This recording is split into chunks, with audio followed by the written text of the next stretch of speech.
আসসালামু আলাইকুম এভরিওয়ান।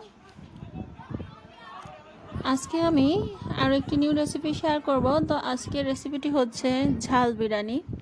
তো বিরিয়ানি তো আমরা সবসময় খাই, হচ্ছে একটু মিষ্টি মিষ্টি ফ্লেভার হয়, এই ঝালটা কিন্তু কম থাকে। তো আজকে আমি কিছুটা যেমন খিচুড়ি হয় না, বোনা খিচুড়ি, ওই রকমই কিন্তু একটু ঝাল, শুধু ডাউলটা দিব না, বিরিয়ানির মতোই আর কি রান্না করব।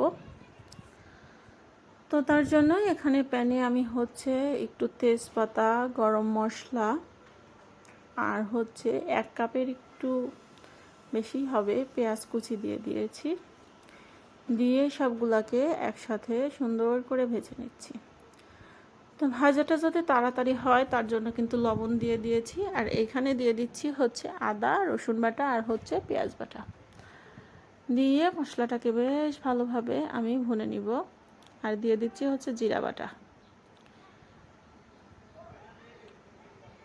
আর এই মশলার মধ্যে কিন্তু একটু তেলের পরিমাণটা বেশি দিতে হবে। বিরিয়ানি রান্নার ক্ষেত্রেও কিন্তু একটু তেলটা বেশি দিতে হয়, তা না হলে একটু খসখসা হলে কিন্তু বিরিয়ানির টেস্টটা ভালো লাগে না। তো আমি সবসময় করি কি, যে মশলাটা প্রথমেই তেলের মধ্যে একটু ভেজে নিই, তারপরে হচ্ছে একটু কষানোর জন্য পানি দিই।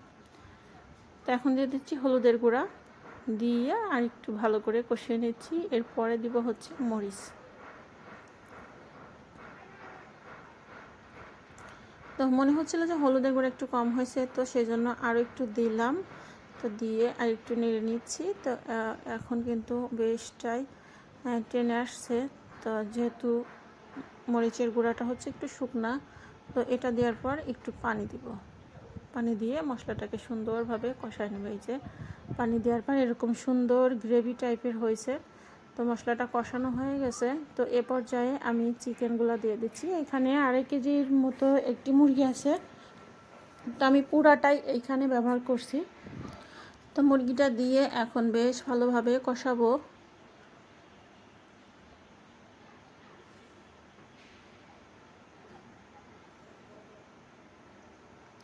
যেহেতু ফার্মের মুরগিতে কষানোতে কিন্তু পানি দেওয়া লাগে না, পানি দিতে হবে না, তাহলে দেখা যাবে যে টেস্টটা বাজে আসবে। মুরগি থেকে যে পানিটা বের হয় ওটা দিয়ে কিন্তু ফার্মের মুরগিটা কষানো হয়ে যায়।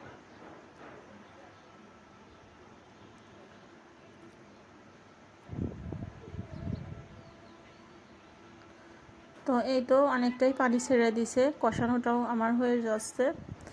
যেহেতু ফার্মের মুরগি, এটা কিন্তু খুবই নরম হয়, অল্পতেই কিন্তু সুন্দর মতন কষানো হয়ে যায়। তো এই রান্নাটা আমি একটু বেশি মানুষের জন্যই করছি, তো এই জন্য একটু বড় কড়াই নিয়ে নিয়েছি। ননস্টিকের পাত্রে বিরিয়ানিটা আটবে না, তো এই জন্য বড় একটি অ্যালুমিনিয়ামের দস্তার কড়াই নিয়ে নিয়েছি। তো এইখানে হচ্ছে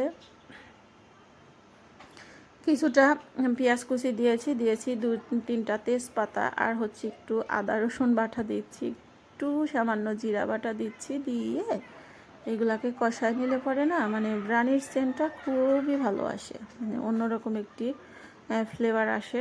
তো দিয়ে এর ভিতরে কিন্তু আমি চাউলটাকে ভেজে নিব।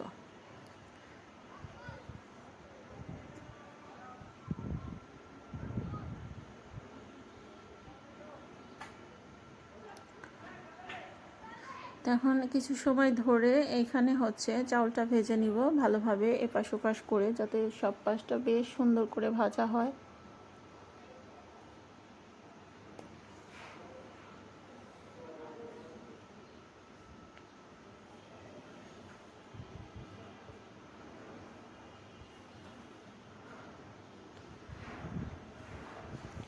তো আমার বিরিয়ানির চাউলটা কিন্তু ভাজা হয়ে গেছে। এই পর্যায়ে একটু লবণ দিয়ে দিচ্ছি, কারণ লবণটাই কিন্তু স্বাদটা ব্যালেন্স করে। লবণ না দিলে কিন্তু বিরিয়ানির টেস্টটা ভালো আসবে না, তাই জন্য লবণটা অবশ্যই টেস্ট অনুযায়ী দিয়ে নেবেন।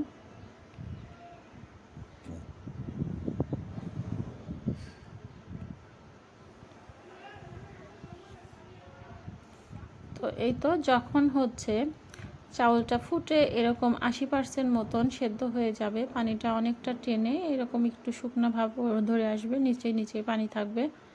তো সে পর্যায়ে আর কি চিকেনটা এর সাথে মিশিয়ে দিতে হবে। চিকেনটা দিলে কিন্তু আবার অনেকটাই এখানে ভরে যাবে। দিয়ে এখন একসাথে মিক্সড করে দিতে হবে। তো এই যে দেখেন কি সুন্দর ঝরঝরা হয়েছে, এতটা ঝরঝরা হয়েছে যে একেবারে পারফেক্ট। তো এর উপর দিয়ে একটু ঘি ছড়াই দিলে কিন্তু একদম রেডি। তো সবাই ভালো থাকবেন, সুস্থ থাকবেন। আজকে ভিডিওটি এখানে শেষ করছি। আল্লাহ হাফেজ।